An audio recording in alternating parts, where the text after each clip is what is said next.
Hi friends, welcome back to my channel. ఇవాళ మీ అందరికీ కూడాను మంచిగా యూస్ఫుల్ అయ్యే ఇన్ఫర్మేషన్ అయితే తీసుకొచ్చేసాను. అదేంటంటే తల్లికి వందనం 2026 కోసం ఎదురు చూస్తున్నారా?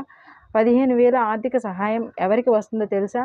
ప్రస్తుతం అర్హుల జాబితా సిద్ధమైంది. స్కూల్, ఇంటర్ విద్యార్థుల వివరాలు అధికారులు పరిశీలిస్తున్నారని మీకు తెలుసా? మీ పేరు లబ్ధిదారుల జాబితాలో ఉందో లేదో త్వరలో స్టేటస్ చెక్ చేసుకునే అవకాశం కూడా ఉంటుంది. తెలుసా మీకు అది ఎలా చెక్ చేసుకోవాలో? ఆధారు, బ్యాంక్ ఖాతా, విద్యార్థి వివరాలు సరిగా ఉన్నాయో లేదో కూడా ఒకసారి చెక్ చేసుకోవచ్చు. అది ఎలా చెక్ చేసుకోవాలో తెలుసా మీకు? తల్లి వందనం పథకానికి సంబంధించిన తాజా అప్డేట్ని అయితే నేను ఒక మంచి వీడియో, ఫుల్ వీడియోని అయితే చేసి పెట్టాను. తప్పకుండా నా ఛానల్లో అయితే చెక్ చేయండి వెళ్ళి. అలాగే నేను ఇక్కడ ఈ షార్ట్ వీడియోలో లింక్ని అయితే ఇస్తున్నాను. ట్యాప్ చేస్తే మీకు వీడియో అయితే ఓపెన్ అవుతుంది. సో ఇదేనండి ఇవాళకి. మరో కొత్త వీడియోలో మీకు మంచి ఇన్ఫర్మేషన్ అయితే ఇస్తాను. అలానే నా ఛానల్ ఎవరైనా కొత్తగా చూస్తున్నట్లయితే తప్పకుండా లైక్ చేయండి, షేర్ చేయండి, సబ్స్క్రైబ్ చేయండి. Thank you for watching.